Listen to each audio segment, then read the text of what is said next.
Pride and Prejudice essay. Essay on Pride and Prejudice for students and children in English.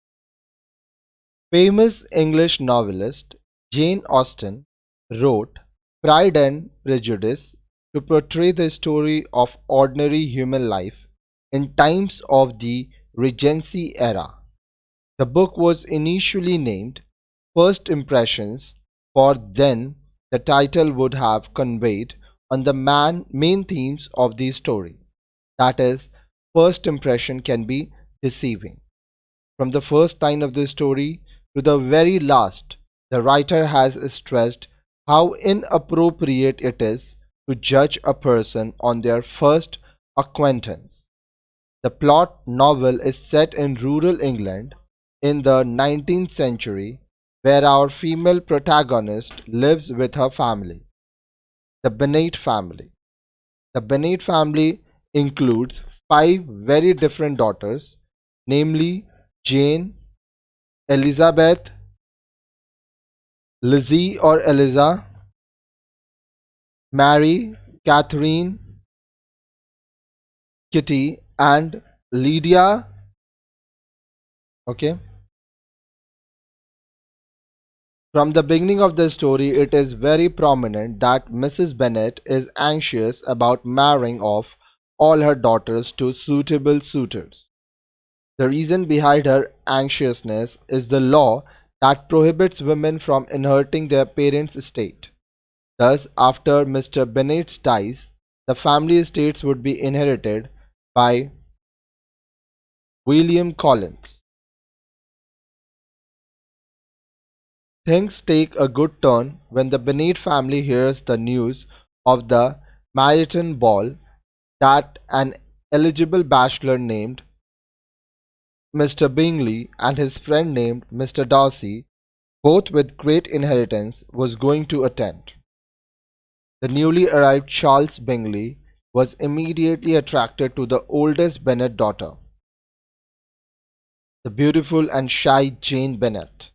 However, the encounter between Elizabeth Bennet and Mr. Darcy was less pleasant, although Austen doesn't fail to express that both characters are intrigued by each other. Both their first impressions give readers the sense of Darcy's pride of fortune and social rank against Elizabeth's prejudice of social inferiority. Our readers could have also deciphered the incident as Elizabeth's pride of self-respect and prejudice against the snobbery of Mr. Darcy. Soon after, the pompous cousin, Mr. Collins, arrives at their house, intending to marry one of the Bennet sisters. Jane was kept off the hook because Mr. Bingley fancied her much. Since Elizabeth was the next in line, Mrs. Bennet tried to compel her from marrying Collins. Elizabeth refused the marriage proposal offered by Collins.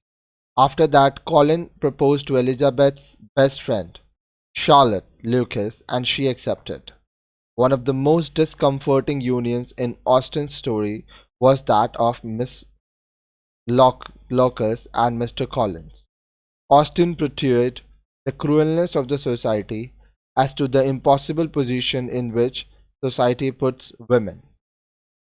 Charlotte Lucas confessed that she neither loved nor very much liked Mr. Collins, but it was solely his stable source of income and social rank that could have provided her with a comfortable life.